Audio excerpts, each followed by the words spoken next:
ఆ పెళ్లి విందుకు పిలువబడిన వారిని రప్పించినప్పుడు అతను తన దాసులను పంపినప్పుడు వారు రాజులకు పోయి రాజు కూర్చున్న వారిని చూడ లోపలికి వచ్చి అక్కడ పెళ్లి వస్త్రము ధరించుకున్న ఒకరిని చూచి, స్నేహితుడా, పెళ్లి వస్త్రము లేక ఇక్కడికి ఎలా వచ్చింది అని అడగగా వాడు మళ్ళీ ఉండడు. అంతటా రాజు వీరి కాళ్ళు చేతులు కట్టి వెలుపటి చీకటిలోనికి రోజులేదు. అక్కడ ఏడుకున్నాను పండు కొడుకుటయు గుడునని పరిచారకులతో చెప్పాను.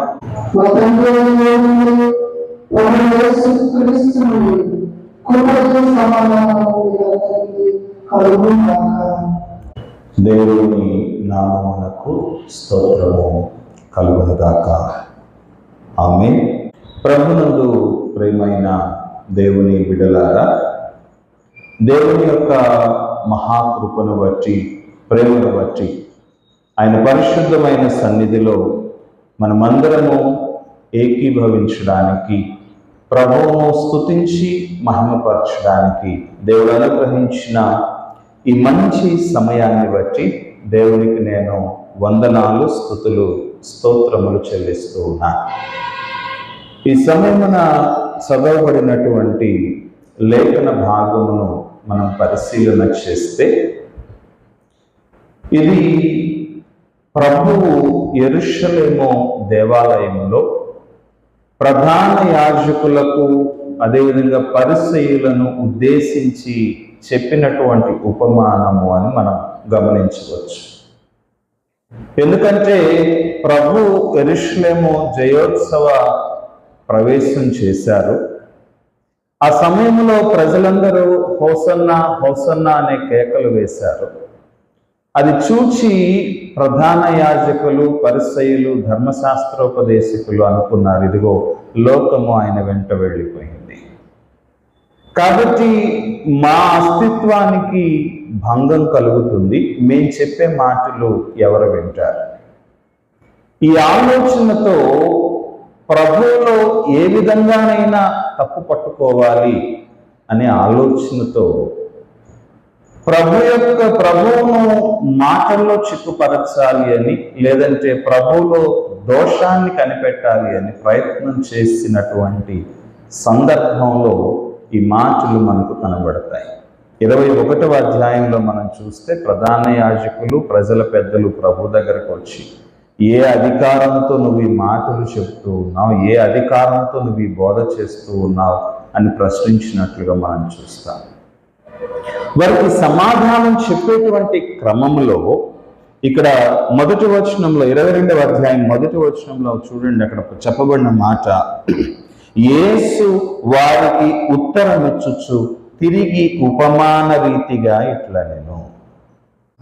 ప్రేమైనటువంటి దేవుని బిడ్డలారా, ఈ సంఘటనను మనం పరిశీలన చేస్తే ఇందులో 2 విషయాలు ప్రాముఖ్యంగా మనకు కనబడతాయి. మొదటిది, పెండ్లి విందుకు పిలువబడినటువంటి వారు వెళ్లకుండా తిరస్కరించడం. రెండవది, రాజు లోపలికి వచ్చి ఆ పెండ్లి విందును చూస్తూ ఉన్నప్పుడు పెండ్లి వస్త్రము ధరించుకొనని ఒకడు ఆయనకు కనబడితే అతనిని బయటికి నెట్టివేయడం. ఈ 2 విషయాలు ఈ సంఘటనలో, ఈ ఉపమానంలో కొంచెం క్రొత్తగా మనకు కనిపిస్తాయి.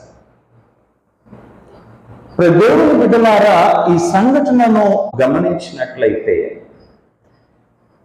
పరలోక రాజ్యము తన కుమారునికి పెండ్లి విందు చేసిన ఒక రాజును పోలి ఉన్నది అని చెప్పి ఆ తర్వాత చెప్పబడినటువంటి మాట చూడండి, పెండ్లి విందుకు పిలువబడిన వారిని రప్పించుటకు అతడు తన దాసులను పంపినప్పుడు వారు రానొల్లకపోయింది.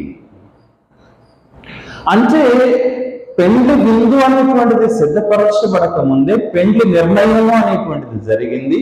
ఆ పెండ్లిలో ఎవరెవరు పాల్గొనాలి అనేటువంటిది ముందుగానే పిలుపులు అందించబడ్డాయి. ఆ పిలుపులు అందించబడినప్పుడే పెండ్లి వస్త్రము అనేది కూడా వారికి ఇవ్వబడింది అనేది మనం గ్రహించాలి. సాధారణంగా పెళ్లి విందుకు వెళ్ళేటప్పుడు మనకు నచ్చినటువంటి వస్త్రాలు ధరించుకొని వెళ్ళొచ్చు అనేటువంటి ఆలోచనను మనం కలిగి ఉంటాం. కానీ ఇక్కడ ప్రభు చెప్పినటువంటి మాటను మనం ప్రవచన రీతిగా మనం గమనించినట్లయితే జెఫన్యా గ్రంథము 1వ అధ్యాయం 7-8 వచనాల్లో యెహోవా ఏర్పరచిన బలిదినమందు అధిపతులను రాజకుమారులను అన్య దేశస్థుల వలె వస్త్రములు వేసుకొని వారినందరినీ నేను శిక్షింతును. అంటే ప్రభువు ఆ పెండ్లి విందును జరిగించుచూ ఉన్నప్పుడు ఆ పెండ్లి విందుకు పిలువబడినటువంటి వారికి ఒక పెండ్లి వస్త్రము అనేటువంటిది, ప్రత్యేకించబడినటువంటి వస్త్రము అనేది ఇవ్వబడింది. ఆ వస్త్రమును ధరించుకొని వారు పెండ్లి విందులోనికి ప్రవేశించాలి. ఆ పెండ్లి విందులో వారు పాల్గొనాలి. ఆ విందు సిద్ధమైంది. పిలువబడినటువంటి వారిని తిరిగి రప్పించడానికి దాసులను పంపించినప్పుడు వారు రాలేదు. ఇక్కడ చెప్పబడిన మాట చూడండి, వారు రానొల్లకపోయిరి.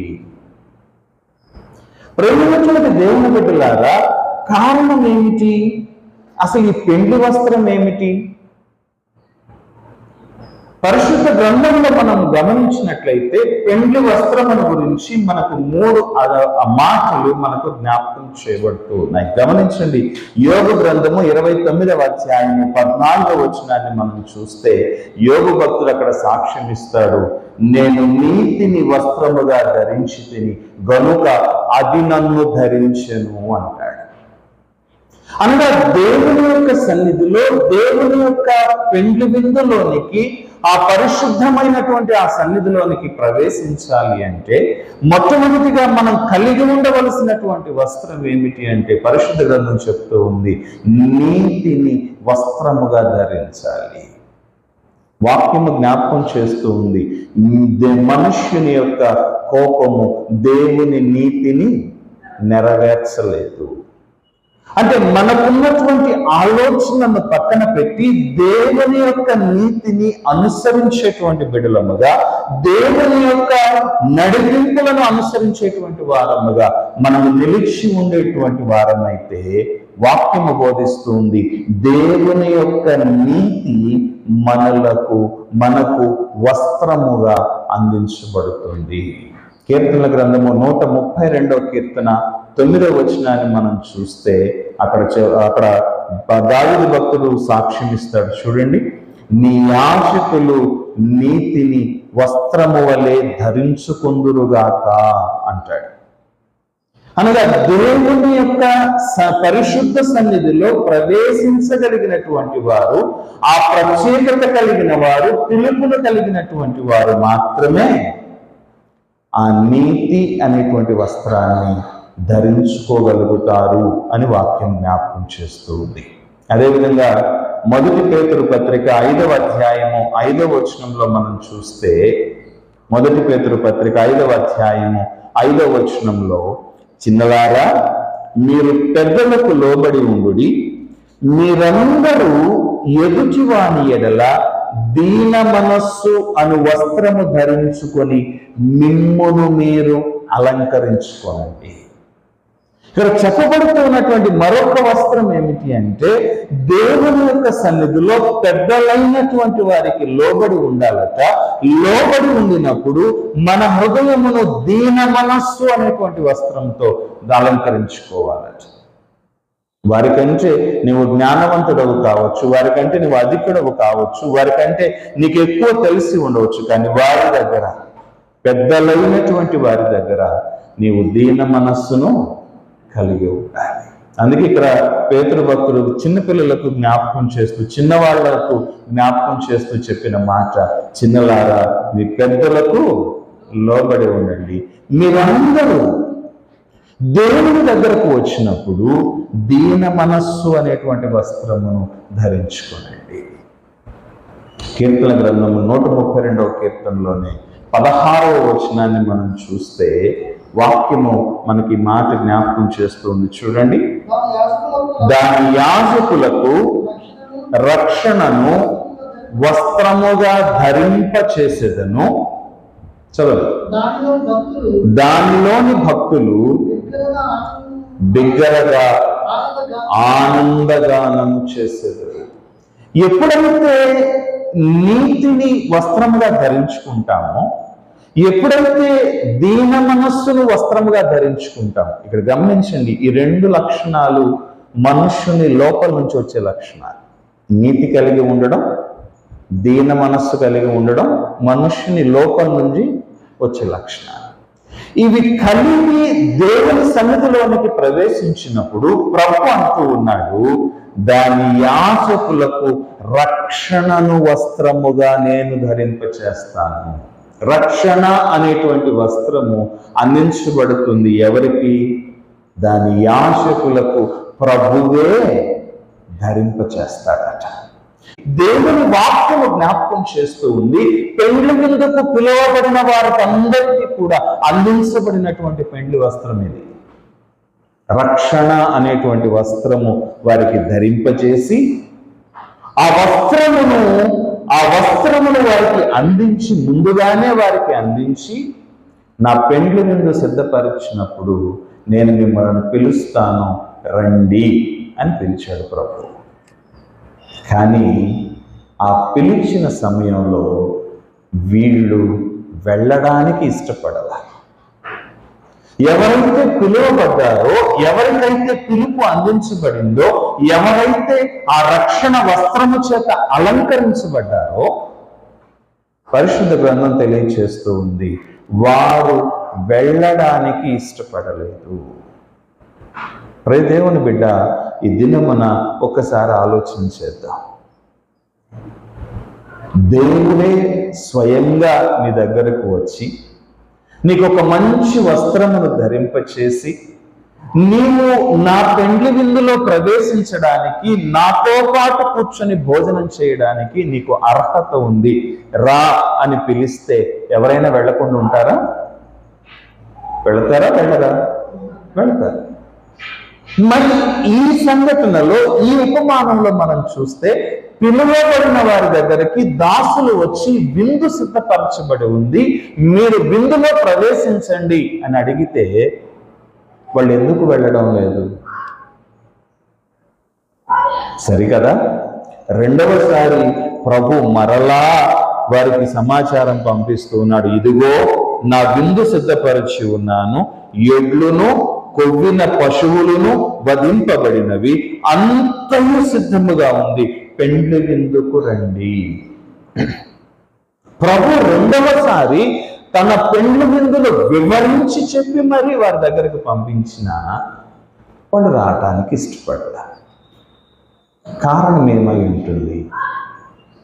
ప్రేమైనటువంటి దేవుని బిడ్డలారా, దీనికి సమాధానం ఈ ఉపమానం చివర్లో మనకు కనబడుతుంది. పెండ్లి వస్త్రము లేనటువంటి వ్యక్తి పెండ్లి విందులో కనబడితే రాజుగారు ఏం చేశారు? స్నేహితుడా, పెండ్లి వస్త్రం లేకుండా నువ్వు లోపలికి ఎలాగొచ్చావు? వాడు మౌని అయి ఊరకుండగా వీనిని బయట వెలుపల చీకటిలోనికి నెట్టివేయండి, అక్కడ ఏడ్పును పండ్లు కొరుకుటయు ఉండునని చెప్పాను. అంటే ఈ పెండ్లి విందులో ప్రవేశించేటువంటి వారు ఈ పెండ్లి వస్త్రాన్ని ధరించుకొనే ప్రవేశించాలి. వీళ్ళు రాకపోవడానికి కారణం ఏమై ఉండొచ్చు? ఆ పెండ్లి వస్త్రము ధరించుకోలేనటువంటి స్థితిలో వాళ్ళు ఉండి ఉండాలి. ప్రేమైనటువంటి దేవుని బిడ్డలారా, దీనికి కారణాలను మనం ఆలోచించేద్దాం. సాధారణంగా ఒక వస్త్రము ధరించుకోవడానికి ఇష్టపడటం లేదు అంటే కారణాలు ఏమై ఉంటాయి? మొట్టమొదటి కారణం, ఆ వస్త్రము మురికిగా మారిపోయి ఉంటుంది. కరెక్టేనా? ఆ వస్త్రము శ్రేష్టమైనటువంటి వస్త్రమే ప్రభు మన చేతికి ఇచ్చాడు, కానీ ఆ విందు సిద్ధపరచబడేటువంటి సమయానికి ఆ వస్త్రాన్ని కాపాడుకోవలసిన రీతిగా నీవు కాపాడుకోలేదు. ఆ వస్త్రం ఏమైంది? మురికి పట్టింది, నేను ఆ మురికి పట్టిన బట్టలు వేసుకొని పెండ్లిలోకి వెళ్తానా? వెళ్ళను. ప్రేమైనటువంటి దేవుని బిడ్డలారా, కాబట్టి కారణం ఏమై ఉంటుంది? వారు తమ వస్త్రములను లోక మాలిన్యము చేత, లేకపోతే పాపము చేత, అపవిత్రత చేత ఆ వస్త్రాలను మలినం చేసుకొని ఉండవచ్చు. ప్రకటన గ్రంథం 3వ అధ్యాయం 4వ వచనంలో మనం చూస్తే ప్రభు సార్దీస్ సంఘానికి చెప్తూ ఉన్నటువంటి మాటల్లో ఒక చక్కని మాట జ్ఞాపకం చేస్తాడు. చూడండి, సార్దీస్ సంఘాన్ని గురించి ప్రభు చెప్పిన మాట ఏంటో తెలుసా? జీవించుచున్నావన్న పేరు మాత్రం ఉన్నది కానీ నీవు మృతుడవే అని చెబుతూ అక్కడ 4వ వచనంలో ప్రభు ఒక చక్కని మాట అంటాడు. చూడండి, అయితే తమ వస్త్రములు అపవిత్రపరచుకునని కొందరు సార్దీస్ లో నీ యొద్దనున్నారు. చదవండి. వారు అర్హులు కనుక తెల్లని వస్త్రములు ధరించుకొని నాతో కూడా సంచరించుదురు. అంటే ఏం జరిగి ఉండాలి? సార్దీస్ సంఘాన్ని మనం చూస్తే ఆ సార్దీస్ సంఘము జీవించుచున్నది అనే పేరు మాత్రమే ఉంది. పేరుకు సంఘం లాగా ఉంది, కానీ మృతమైనటువంటి స్థితిలో ఉంది. కానీ అందులో కొందరు మాత్రం చాలా జాగ్రత్తగా తమ వస్త్రాలను అపవిత్రపరచుకోకుండా, మురికిగా మారకుండా జాగ్రత్త పడ్డారట. కాబట్టి ప్రభు అంటున్నాడు, వారు నాతో పాటు తెల్లని వస్త్రములు ధరించుకొని నాతో పాటు వారు సంచరిస్తారు.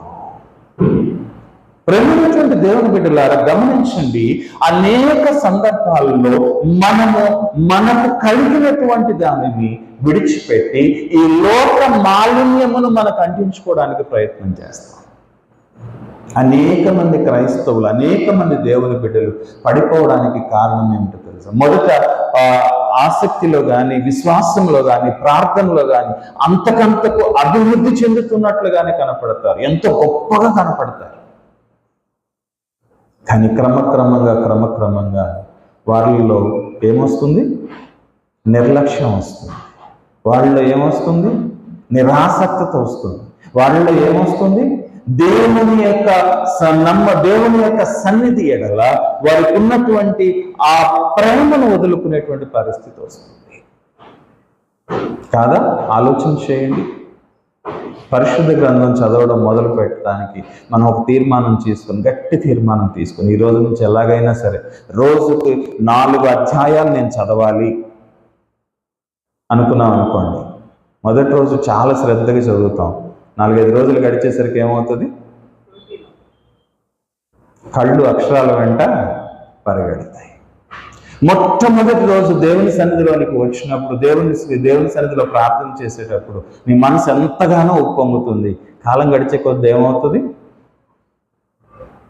ప్రార్థన చేస్తా ఉంటే మన కళ్ళు మూసుకొని పోతాయి.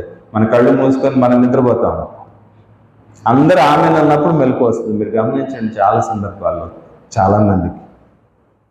కారణం ఏమిటి?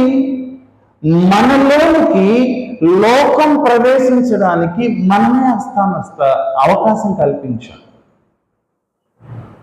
దేవుని పట్ల, దేవుని యొక్క కృప పట్ల కృతజ్ఞులమై ఆయన పాదాలను పట్టుకొని ప్రభు వైపు మాత్రమే చూడాల్సినటువంటి మనుష్యుడు ఆయన ఇచ్చిన రక్షణ వస్త్రాన్ని ధరించుకోగానే ఇంకా నాకేముందులే అనుకుని లోకం వైపు చూడటం మొదలు పెడుతున్నాడు. పరిశుద్ధ గ్రంథం తెలియచేస్తూ ఉంది, లోక మాలిన్యము తనకంటకుండా జాగ్రత్త పడువాడు ధన్యుడు. పేతురు గారే రాస్తారు ఈ మాట. ఈ లోకంలో లోక సంబంధమైనటువంటి ఆలోచనలు తనలోనికి ప్రవేశించకుండా ప్రతి విషయంలో దేవుని వైపు మాత్రమే చూసేటువంటి వాడు ధన్యుడు. కానీ మనం చూస్తున్నామా? దేవుని సన్నిధిలోనికి వచ్చినా కూడా లోకం వైపే చూసే క్రైస్తవులు ఉన్నటువంటి కాలం కదా ఇది. ప్రభు అంటున్నాడు, నీ వస్త్రము, నీ రక్షణ వస్త్రము మురికిగా అయిందేమో జాగ్రత్తగా చూసుకో. ప్రకటన గ్రంథంలో మనం చూస్తే 22వ అధ్యాయము 14వ వచనాన్ని మనం గమనించినట్లయితే పరిశుద్ధ గ్రంథం ఈ మాట సెలవిస్తుంది. చూడండి, ప్రకటన గ్రంథం 22వ అధ్యాయము 14వ వచనం. జీవవృక్షమునకు హక్కు గలవారై గుమ్మముల గుండా ఆ పట్టణములోనికి ప్రవేశించినట్లు తమ వస్త్రములు ఉదుకుకొనువారు ధన్యులు. ఒకవేళ నీవు రక్షణ వస్త్రం మలినమైపోయిందేమో, అపవిత్రమైందేమో, మురికిగా తయారైందేమో, ప్రభు అంటున్నాడు దానిని ఉదుకుకో. జీవరాజ్యములోనికి, ఆ జీవవృక్షమునకు హక్కు కలిగి గుమ్మముల గుండా ఆ పరిశుద్ధ పట్టణంలోనికి నీవు ప్రవేశించేటువంటి వాడవు కావాలి అంటే నీ వస్త్రాలను ఏం చేయాలి? ఉతుక్కోవాలి. ఎక్కడ ఉతుక్కోవాలి? చూడండి, ప్రకటన గ్రంథంలోనే మనకు సమాధానం దొరుకుతుంది. 7వ అధ్యాయం 14వ వచనంలో చూస్తే ఆ దేవుని యొక్క దూత యోహాను భక్తునికి జ్ఞాపకం చేస్తూ ఉన్నమాట, వీరు మహాశ్రమల నుండి వచ్చిన వారు గొర్రె పిల్ల రక్తములో తమ వస్త్రములు ఉదుకుకొని తెలుపుగా చేసుకొని. ఈ లోక మాలిన్యం మనకు అంటకుండా, లోక అపవిత్రత మనకు అంటకుండా దేవుని యొక్క సన్నిధిలో ప్రవేశించి ఆ శ్రేష్టమైన ధన్యత కలిగిన వారం కావాలి అంటే పరిశుద్ధ గ్రంథం తెలియజేస్తుంది, ఆయన రక్తాన్ని ఆశ్రయించు. ఆయన రక్తంలో నీ యొక్క ఆ రక్షణ వస్త్రాన్ని ఉతుక్కొని తెలుపు చేసుకో. వాక్యం ఇక్కడ చెప్తుంది చూడండి, వారు మహాశ్రమల నుండి వచ్చిన వారు. ఒక్కసారి మనం మన వస్త్రాలను అపవిత్రం చేసుకుంటే, ఒక్కసారి మన వస్త్రాలను మురికగా చేసుకుంటే ప్రభు అంటున్నాడు నేను అంగీకరించు. నిజమే, ఒక రాత్రంతా ఎంటబడాల్సి వచ్చింది. 21 సంవత్సరాలు ఎదురు చూసి యాకోబు గారు ఒక రాత్రంతా మోకరించి ప్రభు సన్నిధిలో ప్రార్థనలు చేయాల్సి వచ్చింది, ఏడవాల్సి వచ్చింది. నువ్వు ఆశీర్వదిస్తే తప్ప నేను నిన్ను వదిలిపెట్టను అని మొండికేయాల్సి వచ్చింది. దేవుని బిడ్డ, వారు మహాశ్రమల నుంచి వచ్చిన వారు తమ వస్త్రములు గొర్రె పిల్ల రక్తములో ఊదుకుకొని తెలుపు చేసుకుంటారు. కానీ ప్రభు అంటున్నాడు, ఆ లోక మాలిన్యమే, ఆ మురికే నీకు అంటకుండా జాగ్రత్త పడు. నిన్ను నేను రక్షించుకున్నాను, నా రక్తంతో నిన్ను కొనుక్కున్నాను, నా బిడ్డగా నీ మీద నా రక్షణ వస్త్రాన్ని వేశాను. ఇదిగో ఇతడు నా బిడ్డ, ఈమె నా బిడ్డ నీ లోకానికి నేను చూపించాను. నేను ఒక క్రైస్తవుడిగా, క్రైస్తవురాలిగా మళ్ళీ ఆ తెల్లటి వస్త్రంలో పరిశుద్ధమైనటువంటి వస్త్రాలను మురికి చేసుకోకు అని ప్రభు జ్ఞాపకం చేస్తూ ఉన్నాడు. రెండవ కారణం ఏమై ఉండొచ్చు? అది మురికి కాలేదు, వస్త్రము మురికి కాలేదు, కానీ చిరిగిపోయి ఉండొచ్చు. కరెక్టేనా? మనం ఎక్కడికైనా ఒక మంచి ఫంక్షన్కి వెళ్ళాలి అనుకున్నప్పుడు మనం ఎలాంటి బట్టలు వేసుకుంటాం? అది చిరిగిపోయిన బట్టలు వేసుకుంటామా? ఈ రోజుల్లో అది పెద్ద ఫ్యాషన్ అయిపోయిందిలేండి, కాదనలేం. ఎందుకంటే అబ్బాయిలను చూస్తే ఎక్కడెక్కడ ఎన్ని చిరుగులు ఉంటే అంత మంచి ఫ్యాషన్ అనుకునేటువంటి పరిస్థితుల్లో ఈ కాలంలో పిల్లలు బ్రతుకుతా ఉన్నారు. ప్రత్యేకంగా అబ్బాయిలు ఆ ప్యాంట్లకి ఎన్ని చిరుగులు ఉంటాయో తెలియదు, వాడు ఎంతకాలం నుంచి చేసుకుంటాడో తెలియదు, అది ఎక్కడ జారి పడిపోద్దో కూడా తెలియదు. దేవుని బిడ్డలారా, కానీ ప్రభు యొక్క సన్నిధిలో మనం ఏదైనా ఒక మంచి ఫంక్షన్కి, మంచి పెళ్లికి మనం వెళ్ళాలి అనుకున్నప్పుడు ఏం చేస్తాం? చిరగనటువంటిది, శ్రేష్టమైనటువంటిది మంచి వస్త్రం ధరించుకొని వెళ్ళడానికి ఇష్టపడతాం. ఇక్కడ వీళ్ళు ఆ విందుకు వెళ్ళడానికి ఇష్టపడకపోవడానికి మరికొందరి కారణం ఆ వస్త్రము చిరిగిపోయి ఉండవచ్చు. చూడండి, లేవికాండ గ్రంథము 21వ అధ్యాయము 10వ వచనాన్ని జ్ఞాపకం చేసుకుందాం. లేవికాండ గ్రంథము 21వ అధ్యాయము 10వ వచనము. ప్రధాన యాజకుడగుటకై తన సహోదరులలో ఎవని తల మీద అభిషేక తైలము పోయబడునో యాజక వస్త్రములు వేసుకొనుటకు ఎవడు ప్రతిష్ఠించబడునో అతడు తన తలకప్పును తీయరాదు, తన బట్టలను చింపుకొనరాదు. ప్రేమైనటువంటి దేవుని బిడ్డలారా, వస్త్రములు చింపుకునేటువంటి పరిస్థితులు ఎప్పుడు వస్తాయి? భరించలేనటువంటి బాధ కలిగినప్పుడు, మనం ఓర్చుకోలేనటువంటి స్థితిలోనికి వెళ్ళిపోయినప్పుడు, మనకు తెలియకుండానే బట్టలు పట్టుకొని చింపుకుంటాం. వాక్యము జ్ఞాపకం చేస్తూ ఉంది, దేవుని యొక్క సన్నిధిలో ప్రధాన యాజకుడు అవ్వడానికి, ప్రతిష్ఠిత వస్త్రములు ధరించుకొనడానికి ఎవరికైతే ప్రతిష్ట అనేటువంటిది ప్రభు అందిస్తాడో వాళ్ళు ఏం చేయకూడదట? తల కప్పును అనగా తల గోడి చేసుకొనకూడదు. రెండవది, తమ బట్టలు చింపుకొనకూడదు. ప్రేమైనటువంటి దేవుని బిడ్డలారా, అంటే ఏం జరిగి ఉంటుంది? వీరు రక్షణలోనికి ప్రవేశించారు, దేవుని రక్షణ చేత అలంకరించబడ్డారు, తమ జీవనాన్ని కొనసాగిస్తూ ఉన్నారు. కానీ మధ్యలో శ్రమలు వచ్చాయి, మధ్యలో శోధనలు వచ్చాయి. ఈ శోధనలు వచ్చినప్పుడు ప్రభు దగ్గరకు వచ్చి ప్రభు యొక్క సన్నిధిలో ఆ శోధనలలో కూడా ప్రభుతో కలిసి ప్రభు సన్నిధిని అనుభవించాల్సినటువంటి ఈ క్రైస్తవులు, ఈ మనుషులు ఏం చేసి ఉంటారు? శ్రమ కలిగినప్పుడు ప్రభువుని విడిచిపెట్టి వెళ్ళిపోయి ఉంటారు. విత్తువాని ఉపమానంలో మనకు ప్రభు చెప్పింది అదే. రాతి నేలను పడిన విత్తనం లేవనగా వీరు పైకి మంచిగా ఉంటారు, కానీ వాక్యం లోతుగా దిగనందున వాటిలో ఫలించు. మరికొంతమంది ముండ్ల పొదల్లో పడినటువంటి విత్తనాలను కలిగి ఉంటారు. వాళ్ళు పెరుగుతారు, కానీ వాళ్ళకంటే ముందేం పెరుగుతాయి? ముండ్ల కంపలు, శోధనలు, శ్రమలు వస్తాయి. ప్రస్తుతానికి బాగుంటారు, కానీ శ్రమ వచ్చినప్పుడు వేరే ఉంటారు. దేవుని బిడ్డలారా, అంటే ఏం జరుగుతుంది?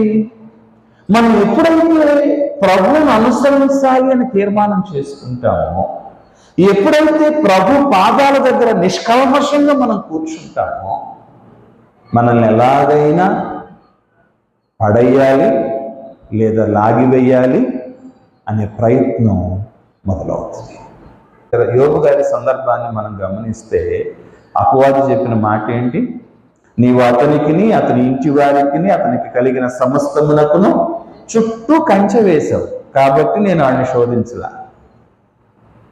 నువ్వు ఒకసారి ఆ కంచె తొలగించి చూడు, నేను ఏ విధంగా శోధిస్తానో, నీ ముఖం మీదనే అతను నిన్ను ఎలా దూషిస్తాడో నేను నీకు చూపిస్తా. పరిశుద్ధ గ్రంథం మనకు తెలియచేస్తూ ఉంది, అపవాది తానే వెలుగు దూత వేషము ధరించుకొని ఏర్పరచబడిన వారిని సహితము మోసపరుస్తుంది. ప్రేమైనటువంటి దేవుని బిడ్డలారా, ఎప్పుడైతే నువ్వు దేవునికి సమీపంగా నువ్వు రావడం మొదలు పెడతావో, నీ జీవితంలోనికి శోధన అనేటువంటిది ప్రవేశిస్తుంది.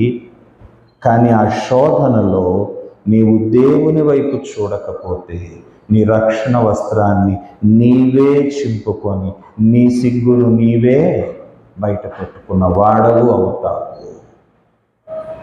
పరిశుద్ధ గ్రంథం మనకు తెలియచేస్తూ ఉన్నటువంటి మాటను గమనించండి.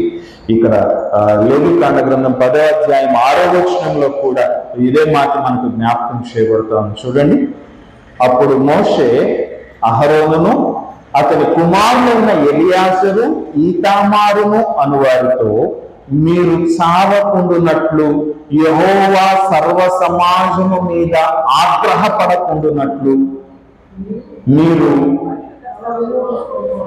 తల వీయబోసుకొనకూడదు, బట్టలను చింపుకొనకూడదు. ఇక్కడ జరిగింది ఏంటి? అహరోను కుమారులు ఇద్దరు ఉన్నారట. దేవుని యొక్క పరిశుద్ధ సన్నిధిలోనికి వేరొక అగ్నిని తీసుకొని వచ్చి ఆ అగ్నితో ప్రభువుని అర్చించారట. అది యెహోవాకు వ్యతిరేకమైనది కనుక అది జరిగింది ఏంటో తెలుసా? యెహోవా సన్నిధిలో నుండి అగ్ని బయలుదేరి వచ్చి వారిని దహించెను. ఎక్కడి నుంచి వచ్చిందండి అగ్ని? దేవుని సన్నిధిలో నుంచే అగ్ని వచ్చి వాళ్ళని దహించి వేసిందట. వారి శవాలు అక్కడ పడున్నాయట పరిశుద్ధ మందిరంలో, అతి పరిశుద్ధ స్థలం దగ్గర. తన కళ్ళ ముందు పెరిగినటువంటి కుమారులిద్దరిని పోగొట్టుకున్నారు, తన తమ్ముళ్లను పోగొట్టుకున్నారు. వాళ్ళతో మోషే చెప్తూ ఉన్న మాకేంటో తెలుసా? మీకు వచ్చిన శ్రమ భయంకరమైనటువంటి శ్రమే. నీ సహోదరుల కోసం నువ్వు తలవిరుగు పోసుకోవాలి, నీ బట్టలు చింపుకొని విలాప దినములు పాటించాలి, కానీ మీరు మాత్రం చేయకూడదు. ఎందుకంటే మీ మీద ప్రతిష్ఠిత వస్త్రములు ఉన్నాయి. ప్రేమైనటువంటి దేవుని బిడ్డలారా, దేవుని యొక్క సన్నిధిలో మనకు వచ్చేటువంటి శోధనలు ఎలాగ వస్తూ ఉన్నాయి అంటే మనల్ని వేదనకు గురి చేసేటువంటి. నేను అంత మంచి చేస్తూ ఉన్నాను కదా, నేనంత మంచిగానే అందరితోటి నేను మంచిగానే ఉంటున్నాను కదా, నాకే ఎందుకు ఈ శోధన వస్తూ ఉంది? నా హృదయాన్ని దేవుని సన్నిధిలో నిష్కల్మషంగా పెట్టుకుంటున్నాను కదా, నా మీదకే నిందలు ఎందుకు వస్తున్నాయి? ప్రభు అంటాడు, నీవు తప్పు చేసి నిందలు అనుభవిస్తే నువ్వు చేసిన నీ గొప్పతనమే ఉంది. నువ్వు తప్పు చేయకుండా నిందను అనుభవించి ఆ నిందలో కూడా ప్రభువులో నువ్వు సంతోషపెడితే అది నీకు ఆశీర్వాదం. దేవుని యొక్క సన్నిధిలో మన దోషము లేకుండా మన మీద నిందలు పడుతూ ఉన్నప్పుడట ప్రభు అంటున్నాడు, నువ్వు ఆనందించి సంతోషించు, ఎందుకంటే నీ ఫలము అధికమైంది. నీ తప్పు లేకుండా ఇతరులు నీవైతే వేలెత్తి చూపిస్తూ ఉన్నప్పుడు ఆనందపడు, సంతోషించి గంతులు వేయి, ఎందుకంటే దేవుడు నీ ఫలమును అధికము చేసి నీ తలని ఎత్తబోతూ ఉన్నాడు. కానీ మనమేం చేస్తామో తెలుసా? ఆ శోధన రాగానే, ఆ నింద రాగానే ఎంతైనా ఇదవుతా కానీ మాట మాత్రం నేను పడినండి, ఒక మాట అంటే చచ్చిపోతానండి. నీకోసం ఆయన దొంగలతో సిలువ వేయించుకున్నాడు, నీకోసం ఆయన మొహం మీద కొట్టించుకున్నాడు, నీకోసం ఆయన మొండ కిరీటం పెట్టించుకున్నాడు, నీకోసం ఒకటి తక్కువ 40 దెబ్బలు వీపు చాలవలే దున్నబడేటట్లుగా తన శరీరాన్ని అప్పగించుకున్నాడు. ప్రభు తప్పు చేశాడా? ఏమ్మా, ప్రభు తప్పు చేశాడా? మరి ఆయన నీ కోసం అంత చేస్తే ఒక చిన్న మాటను ఓర్చుకోలేకపోతున్నావే. ఆయన నీ కోసం అంత చేస్తే ఒక చిన్న బాధను ఓర్చుకొని ప్రభువా నీకు స్తుతి చెల్లిస్తూ ఉన్నాను, దీని నుంచి నేను నేర్చుకోవాలి అని ప్రభువుని అడగలేకపోతున్నావే. దేవుని బిడ్డ, ఎప్పుడైతే నీ హృదయము బాధకు గురై ప్రభువుకి వ్యతిరేకంగా ఒక చిన్న మాట మాట్లాడుతుందో, యోబు గారి గురించి చెప్పబడిన మాట ఏంటి? యెహోవా ఇచ్చిన యెహోవా తీసుకొని పోయాను. బిడ్డలందరూ చచ్చిపోయారు, వస్త్రాలు చింపుకున్నాడు, నేల మీద కూర్చున్నాడు, బూడిద పోసుకున్నాడు. యెహోవా ఇచ్చిన యెహోవా తీసుకొని పోయాను, ఆయన నామమునకే మహిమ కలుగునుగాక. అక్కడ రాయబడిన మాట ఏంటో తెలుసా? ఈ సంగతులన్నింటిలో యోబు నోటి మాట చేతనైనను యెహోవాను తృణీకరించలేదు. ఈరోజు నీవు నేను ఎలా ఉంటున్నాం ఆలోచన చేయండి. పరిశుద్ధ గ్రంథం తెలియచేస్తుంది, ఎప్పుడైతే నీకు వచ్చిన శ్రమలో నుంచి నీవు దేవుడిని వ్యతిరేకించడానికి ఒక మాటను నువ్వు నోరు జారుతావు, ఒక మాటను తోలుతావు, ఇక ఇది ఇంతే, నా బ్రతుకు ఇంతే అన్నావా, వాక్యం జ్ఞాపకం చేస్తుంది, నీ పెండ్లి వస్త్రాన్ని నువ్వే చింపుకుంటూ ఉన్నావు. వాక్యము జ్ఞాపకం చేస్తూ ఉంది, నీవు ప్రవేశించే దినమున నీవు సిగ్గుపడవలసినటువంటి పరిస్థితి. చిరిగిపోయినటువంటి వస్త్రాలు ధరించుకొని పెళ్లి విందులోకి నువ్వు వెళ్ళలేవు కదా. అందరూ ముందు వెళ్ళిపోతూ ఉంటే నువ్వు వెనక నుంచొని ఉంటావు, వెనకగా ఉంటావు, ఎవరి మధ్యలోనో దాక్కోవడానికి ప్రయత్నం చేస్తావు. దాక్కోవడానికి కొండలు కూడా అవకాశం ఇయ్యవు, సముద్రము కూడా అవకాశం ఇయ్యదు. దేవుని బిడ్డ, ఈరోజు ఆలోచన చేయి. దేవుని యొక్క సన్నిధిలో ఒకవేళ ఒక్కవేళ నీ భావావేశముల చేత నీ రక్షణ వస్త్రాన్ని నీవే తునాతునకలు చేసుకుంటూ ఉన్నావేమో. ఇంత చేసి క్రైస్తవుడు అనుకుంటాడట, నేను మంచి క్రైస్తవుని, మంచి విశ్వాసిని, నేను ప్రార్థన చేస్తే దేవుడు వింటాడు అనుకుంటాడట కదండి. చూడండి, ప్రకటన గ్రంథం 3వ అధ్యాయంలో లవోదికేయ సంఘానికి వ్రాస్తూ ప్రభు అంటున్నటువంటి మాట గమనించండి. నీవు దిగంబరుడవును, దిక్కుమాలిన వాడవును, దౌర్భాగ్యుడవును అని ఎరుగక, నేను ధనవంతుడను, ధనవృద్ధి చేసుకొని ఉన్నాను, నాకేమి కొదువ అని చెప్పుచున్నావు. వస్త్రం చింపుకున్నాడు, ఆ వస్త్రాన్ని పోగొట్టుకున్నాడు, ఆ వస్త్రం ఎందుకు పనికి రాకుండా చేసుకొని ఆ లవోదికేయ సంఘం అనుకుంటూ ఉన్నటువంటి మాట ఏమిటి? నేను ధనవంతుణ్ణి, ధనవృద్ధి చేసుకొని ఉన్నాను. ప్రేమైనటువంటి దేవుని బిడ్డలారా, ఒకవేళ అటువంటి స్థితిలో ఉన్నామేమో ఈరోజు ఆలోచన చేద్దాం. ప్రభు అంటున్నాడు, నువ్వు తిరిగి నా దగ్గరకు వస్తే నేను నిన్ను మరలా అలంకరిస్తాను. నువ్వు తిరిగి నా దగ్గరకు వస్తే నేను నిన్ను మరలా అలంకరించబడినటువంటి రాణి ఓఫీరు వలె నిన్ను అలంకరించిన బిడ్డగా నేను నిన్ను చేయకుంటాను. ప్రభు ఇచ్చిన వాగ్దానం ఏంటో తెలుసా? నా జనులు ఇక ఎన్నడూ సిగ్గుపడరు. దేవుని బిడ్డ, ఒకవేళ దేవునికి వ్యతిరేకంగా నువ్వేమన్నా మాట్లాడావేమో ఈరోజు ప్రభు పాదాల దగ్గర ప్రభు పాదాలు పట్టుకొని ప్రభువా నన్ను క్షమించని అడిగితే ప్రభు అంటున్నాడు, నేను మరలా క్రొత్త వస్త్రం నీకు ధరింపచేస్తాను. దేవుని బిడ్డ, ఈరోజు ఆలోచన చేద్దాం. మరొక కారణం ఏమై ఉండొచ్చు? ఒకటి, మురికిగా మారిపోయింది కాబట్టి రాలేదు. రెండవది, వస్త్రం చిరిగిపోయింది కాబట్టి వెళ్ళలేదు. మూడవది, అసలు వస్త్రమే పోగొట్టుకొని ఉండొచ్చు కదండి. ఎందుకని? అపవాది ఎలా ఉన్నాడు? దొంగయు దోచుకొనివాడునై ఉన్నాడు. కాబట్టి ఎప్పుడైతే ఆ రక్షణ చేత నీవు అలంకరించబడతావో అపవాది ఏం చేస్తాడు? నిన్నేం చేయడు, నిన్నేం కదిలించడు.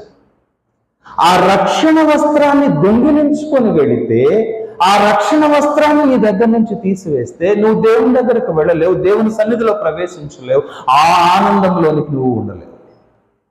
కాబట్టి నీ వస్త్రమును దొంగిలించడానికి ప్రయత్నం చేస్తాడు. ప్రేమైనటువంటి దేవుని బిడ్డలారా, ఈ వ్యక్తులు ఆ వస్త్రాన్ని పోగొట్టుకొని ఉంటారు. ప్రేమైనటువంటి దేవుని బిడ్డ, గమనించండి, దేవుని యొక్క వాక్యం జ్ఞాపకం చేస్తూ ఉంది. దేవుని యొక్క సన్నిధిలో ప్రభు అనుగ్రహించినటువంటి ఆ వస్త్రమును ఎలా పోగొట్టుకుంటాం? పరమగీత కన్యక ఒక మంచి సాక్ష్యం ఇస్తూ చూడండి. పరమగీతము 5వ అధ్యాయము 7వ వచనాన్ని మనం చూస్తే, పట్టణములో తిరుగు కావలి వారు నాకెదురుపడి నన్ను కొట్టి గాయపరచిరి, ప్రాకారము మీది కావలి వారు నా పై వస్త్రమును దొంగిలించితిరి. యెరూషలేము కుమార్తెలారా, నా ప్రియుడు మీకు కనబడిన ఎడల ప్రేమాతిశయము చేత నీ ప్రియురాలు మూర్ఛిల్లదని మీరు అతనికి తెలియచేయునట్లు నేను మీ చేత ప్రమాణము చేయించుకొందును. ఎందుకు ఈ మాటలు చెప్పాల్సి వచ్చింది పరమగీత కన్యక? మీరు ముందు అధ్యాయాన్ని చూడండి. 3వ అధ్యాయంలో మనం చూస్తే ఆమె సాక్ష్యం ఇస్తుంది. రాత్రి వేళ పరుండియుండి నేను నా ప్రాణప్రియుని వెదకి తిని. ఆ వచనాలను మనం చదువుతూ ఉన్నప్పుడు ఆ వచనాల్లో మనం చూస్తే ప్రియుడు వచ్చాడట, ఈమె పండుకొని ఉన్నదట, తలుపు గడియలకు తీయడానికి ఆమెకు ఆ మనసు కలగలేదట. ప్రేమావేశం చేత మూర్ఛిల్లినటువంటి దానినై నేను తలుపులు తీయలేదు, నా ప్రియుని చేతి నుంచి అచ్చ జటామాంస గంధవర్గములు దాని మీద స్రవించినవి, ఇంతలో నేను లేచి చూడగా నా ప్రియుడు లేకపోయాను. ప్రభు దర్శించాడు, ప్రభు వచ్చాడు, ప్రభువే నీ దగ్గరకు వచ్చాడు. నా ప్రియురాలా, నా బిడ్డ, ఇదిగో నేను నీ దగ్గరకు వచ్చానమ్మా, నీతో కలిసి నేను సంతోషించాలనుకుంటున్నానమ్మా, నా సన్నిధిని అనుభవించే ధన్యత నీకు ఇద్దాం అనుకుంటున్నాను అని ప్రభు వస్తేనట ఏమేం చేసిందట? హృదయపు తలుపులు మూసివేసుకొని ప్రభు యొక్క సువాసన తనకు తగులుతూ ఉన్నా తిరిగి లేవలేదట, తన ప్రియునికి తలుపు తీయలేదట. పరిశుద్ధ గ్రంథం తెలియచేస్తుంది, అంతలో నా ప్రియుడు కనబడకపోయాను. ఇప్పుడు ఎత్తుక్కుంటుంది. ఎక్కడ ఎత్తుకుతుందండి?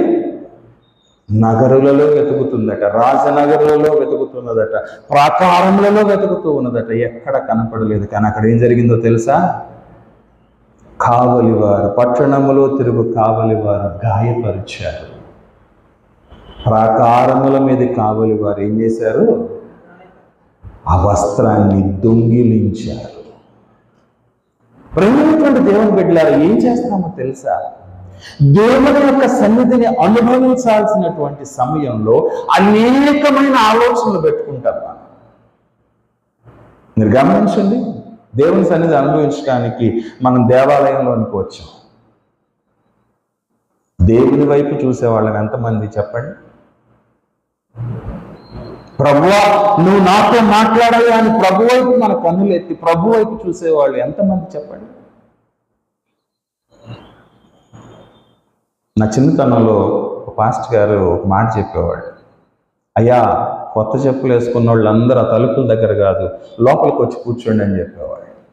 ఇప్పుడు దేవుని బిడ్డలారా, ఎందుకు వాళ్ళు చర్చిలోకి వస్తారు, వచ్చేటప్పుడు కొత్త చెప్పులు వేసుకుని వస్తారు. పండగ పూట ఆ చెప్పులు ఎవరైనా కొట్టేస్తారేమో అని చెప్పులు తలుపు పక్కన వదిలిపెట్టి వీడు కూడా ఆ తలుపు పక్కనే కూర్చుంటాడు. వీడి మనసు ఎక్కడుంది? దేవుని బిడ్డలారా, దేవుని సన్నిధిలోనికి వచ్చినప్పుడు ప్రభు మనతో ఏం మాట్లాడతాడు అని ప్రభు వైపు చూడాలి. ప్రభు సన్నిధిని అనుభవించడానికి మన హృదయాన్ని సిద్ధపరచుకోవాలి. ప్రభు యొక్క సువాసన నీకు తగిలినప్పుడు ఆ సన్నిధిని అనుభవిస్తూ ప్రభు వైపే చూడాలి, మనుషుల వైపు కాదు సుమా. కానీ దౌర్భాగ్యం ఏంటో తెలుసా? ఈనాడు మనుషుల వైపు చూచే క్రైస్తవ్యం ఎక్కువైంది. దౌర్భాగ్యం ఏంటో తెలుసా? ఈనాడు ఆడంబరాల మీద ఆధారపడేటువంటి క్రైస్తవ్యం మొదలైంది. నేను గత 3 సంవత్సరాల క్రితం అనుకుంటాను, ఒక సహోదరి నన్ను కలిసింది, బంధువులే. ఆ సహోదరి వాళ్ళ ఇంట్లో కొంచెం సేపు వాక్యం చెప్పేటువంటి అనుభవం కలిగింది. వాక్యం చెప్పిన తర్వాత, అన్న మీరు చాలా బాగా చెప్తున్నారన్న, బ్రాండింగ్ చేస్తే ఎంత బాగా ఫ్లరిష్ అవుతారో మీరు. నేను దేవుని వాక్యం చెప్తూ ఉంటే ఆమె ఆలోచనలు ఎక్కడున్నాయి? ఎంత బాగా చెప్తున్నారో నేను మీకు బ్రాండింగ్ మొదలు పెడతాను. నేను వెంటనే అన్నాను, అమ్మా నాకు బ్రాండింగ్ అక్కర్లేదు, నా బ్రాండు నా యేసయ్య. ఈ లోకంలో కొరకు, ఈ లోకంలో అనేక మంది నన్ను చూసి గొప్పగా అనుకోవడానికి దేవుని సేవ చేయాలనుకుంటే నేనెందుకు సేవ చేయడం? నేనెందుకు దేవుని దగ్గర నుంచోడం? పరిశుద్ధ గ్రంథం తెలియచేస్తూ ఉంది, ఆయన పాదముల దగ్గరకు వచ్చి ఆయన వైపు చూస్తూ ఆయన సన్నిధిలో ఆయన సంతోషంతో సంబంధం కలిగినటువంటి వారు, సహవాసం కలిగినటువంటి వారు పరలోక రాజ్యంలో ప్రవేశిస్తారు. మరి ఈ లోకంలో ఈ లోక సంబంధమైనటువంటి వాటి గురించి, ఈ లోక సంబంధమైనటువంటి వాటి పటోతాపాల గురించి ఆలోచన చేసుకుంటూ, ఆడంబరాల గురించి ఆలోచన చేసుకుంటూ, ఇది నేను మొదట ఇక్కడ ప్రారంభించాను, దేవుడు ఇక్కడ దాకా చేశాడు, ఇవన్నీ ఎందుకు నాకు? పరిశుద్ధ గ్రంథం తెలియచేస్తూ ఉంది, అపవాది నిరక్షణ వస్త్రాన్ని దొంగిలించకపోతున్నాడు, జాగ్రత్త. నీ దృష్టిని లోకముకు మరలుస్తూ నిన్ను దేవుని దగ్గర నుంచే దూరం చేస్తూ ఉన్నాడు, జాగ్రత్త. వాక్యము జ్ఞాపకం చేస్తూ ఉంది, ఈ 3 కారణాలు వాళ్ళు తిరిగి వెళ్ళడానికి, ప్రభు పెండ్లి విందులో ప్రవేశించడానికి ఆటంకాలుగా ఉన్నాయి. పరిశుద్ధ గ్రంథం తెలియచేస్తుంది వాళ్ళు పిలిచినప్పుడు వెళ్ళకపోవటానికి కారణం ఏంటి? వాళ్ళ దగ్గర పెండ్లి వస్త్రం లేదు. అందుకని ఎవరైతే మురికి చేసుకున్నారో వాడు ఎక్కడ మురికి చేసుకుని ఉంటాడు? మురికి ఎక్కడ అయి ఉంటుంది చెప్పండి? పొలం పనికి వెళ్ళినప్పుడు వస్త్రాలు మురికి అవుతాయి కదా. అందుకే ఇక్కడ రాయబడిన మాట చూడండి, ఒకడు పొలమునకు వెళ్ళాను, అక్కడ మురికి అయింది, నా మురికి నాకు జాలిలే, ఇక్కడ నేను బ్రతుకుతాలే అని పొలానికి వెళ్ళాడు. ఇంకొక ఆయన ఎక్కడికి వెళ్ళాడు? వర్తకానికి వెళ్ళాడు. వర్తకం చేసే దగ్గర, పనులు చేసే వాళ్ళ దగ్గర వాళ్ళ వస్త్రాలు గమనించండి మీరు, మురికిగా చిరిగిపోయి ఉంటాయి. ఇంకొకడు ఎక్కడికి వెళ్ళాడు? వర్తకానికి వెళ్ళాడు. మిగిలిన వాళ్ళు పోగొట్టుకున్నారు, కానీ సన్నిధిలో ప్రవేశించాలి, ఆ పెండ్లి విందులో ప్రవేశించాలి అనే ఆశ ఉంది. ఎట్లా సంపాదించుకోవాలో తెలియట్లా. ఏం చేశారంట? వచ్చిన సేవకుల దగ్గర, వచ్చిన దాసుల దగ్గర ఆ వస్త్రాలు లాక్కోవడానికి ప్రయత్నం చేశారట. వాళ్ళు ఇస్తారా? దేవుని బిడ్డలారు గమనించండి, ఆ వస్త్రాలు లాక్కోవడానికి ప్రయత్నం చేసి వాళ్ళని అవమానపరిచి వాళ్ళు ఇవ్వకపోయేసరికి వాళ్ళని చంపారు. కానీ ఆ వస్త్రం ఎందుకు ఉపయోగపడలా? ఎందుకంటే అది ఎవరికి ఇవ్వబడిందో వారికి మాత్రమే దక్కుతుంది. అది ఎవరికి అందించబడిందో వారికి మాత్రమే అది రక్షణ వస్త్రం. దేవుని బిడ్డలారా, ఎందుకంటే ప్రకటన గ్రంథం మనకు సాక్ష్యం ఇస్తుంది, వాని మీద నా క్రొత్త పేరు వ్రాసేదను. ప్రభు అంట ఆయన పరిశుద్ధమైనటువంటి ఆ పెండ్లి విందులోనికి, గొర్రెపిల్ల పెండ్లి విందులోనికి మనం తీసుకునేటప్పుడట, మన వస్త్రము మంచిగా ఉంటే ఆ వస్త్రం మీదట ప్రత్యేకంగా ఒక మంచి పేరు రాస్తాడట. మనకంటూ ప్రత్యేకించబడినటువంటి పేరు, మనకు తప్ప ఇంకెవరికి తెలియనటువంటి పేరు రాస్తాడట. మరి దేవుని బిడ్డ, ఆ పేరు వ్రాయించుకునేటువంటి వాడవగా, దానవుగా ఉన్నావా?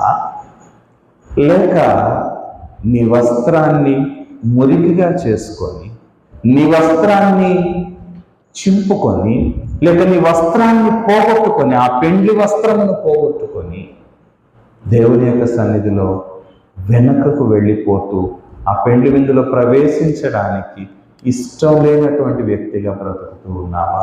ఈరోజు నిన్ను నీవు, నన్ను నేను పరిశీలన చేసుకున్నాం.